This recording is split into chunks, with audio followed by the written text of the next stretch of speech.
കാസർകോട്ട് മോക്ക് പോളിൽ ബിജെപിക്ക് അധിക വോട്ട് പരിശോധിക്കാൻ നിർദ്ദേശം. ലോക്സഭാ തെരഞ്ഞെടുപ്പിന് മുന്നോടിയായി നടത്തിയ മോക്ക് പോളിനിടെ കാസർകോട്ട് ചെയ്യാത്ത വോട്ട് ബിജെപിക്ക് പോയ സംഭവം പരിശോധിക്കാൻ തെരഞ്ഞെടുപ്പ് കമ്മീഷനോട് സുപ്രീം കോടതി. വിവിപാറ്റ് സ്ലിപ്പുകൾ പൂർണ്ണമായി എണ്ണണമെന്നാവശ്യപ്പെട്ടുള്ള ഹർജി പരിഗണിക്കവെയാണ് കോടതി നിർദ്ദേശം നൽകിയത്.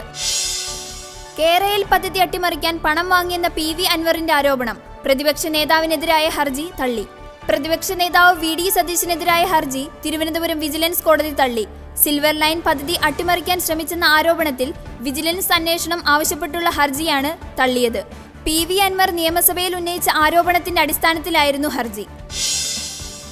NK പ്രേമചന്ദ്രന്റെ ചിഹ്നം ചെറുത്, തെളിച്ചമില്ല. വോട്ടിംഗ് യന്ത്രത്തിന്റെ കമ്മീഷനിംഗ് ബഹിഷ്കരിച്ച് UDF. വോട്ടിംഗ് യന്ത്രത്തിൽ UDF സ്ഥാനാർത്ഥി NK പ്രേമചന്ദ്രന്റെ ചിഹ്നം മറ്റു സ്ഥാനാർത്ഥികളെ അപേക്ഷിച്ച് ചെറുതും തെളിച്ചമില്ലാത്തതുമായി അച്ചടിച്ചെന്ന് ആരോപണം. ഇക്കാര്യം ചൂണ്ടിക്കാട്ടി UDF പ്രതിനിധികൾ വോട്ടിംഗ് യന്ത്രത്തിന്റെ കമ്മീഷനിംഗ് ബഹിഷ്കരിച്ചു.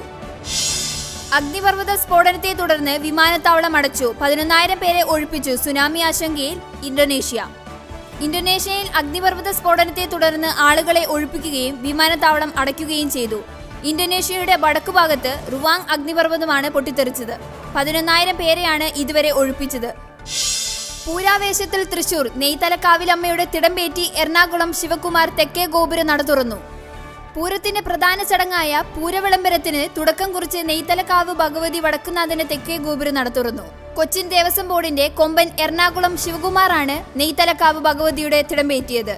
നെയ്തലക്കാവിലമ്മയുടെ എഴുന്നള്ളിപ്പോടെ തൃശൂർ പൂരത്തിന്റെ ആചാരങ്ങൾക്ക് ആരംഭമായി. നാളെയാണ് ചരിത്ര പ്രസിദ്ധമായ തൃശൂർ പൂരം.